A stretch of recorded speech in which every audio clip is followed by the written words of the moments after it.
私たちの死は確実な状況ですが。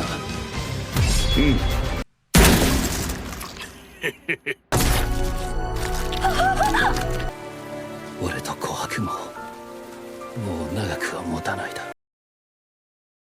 After Suika and Francis get captured by Stanley, and Stanley's location is known, someone's gonna rush in recklessly. And yeah, we all know who that someone is.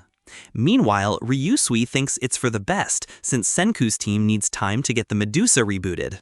Anyhow, Kohaku quickly tracks Stanley's team down and spies on them. She discovers that Stanley's team is moving forward with no blind spots. Then, Tsukasa and Hyoga also join Kohaku and watch over the enemy. Tsukasa knows that Stanley's team are trained professionals, and they don't stand a chance fighting them head-on. Then, Tsukasa sets off Chrome's fake gunshot trap. Well, they recorded plastic impact sounds, slowed down the playback, and layered them multiple times. And the result is a fake firefight that's eerily convincing. But Stanley's crew? They're pros. They'll sniff out the deception fast. They won't fall for the noise, but they'll still follow protocol, split up, flank, and counterattack. That gives Senku's crew a tiny window to rescue Suika and the others. Hyoga suggests destroying the enemy's communication gear to confuse them. Then he suggests using Xeno as a bargaining chip and demanding that Stanley surrender. However, there is a problem. Both sides are holding hostages. Senku's crew has Xeno, while Stanley's side has Nikki and dozens more back in North America.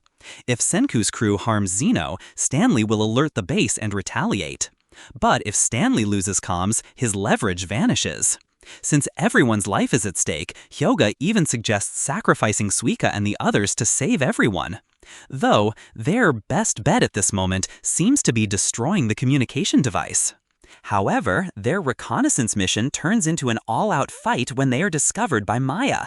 Despite knowing that their deaths are certain, Hyoga and Tsukasa prepare to unleash hell on the enemy.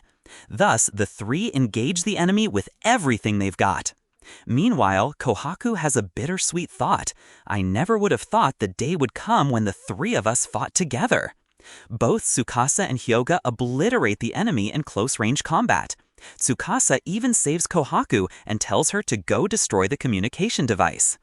Just as they realize that he is Tsukasa, the strongest guy on Senku's team, Maya gets fired up and goes after him.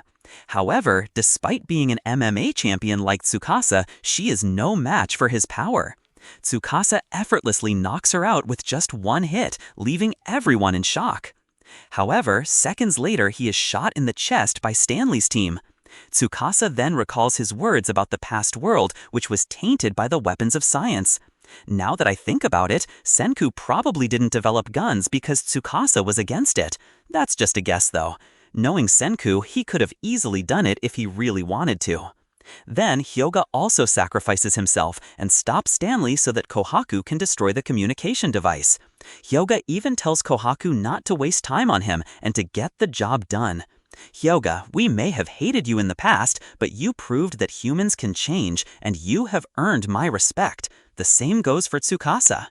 Then, Kohaku manages to destroy the device. She also accepts her fate, and we can hear a gunshot in the distance. Meanwhile, as he dies, Tsukasa feels proud of Hyoga and Kohaku. He also realizes that Hyoga is dead, and we see Kohaku breathing her last breaths, as does Tsukasa. Tsukasa on his dying bed also acknowledges that the science he once sought to destroy has become a glimmer of hope, given that he and his sister were saved by Senku science.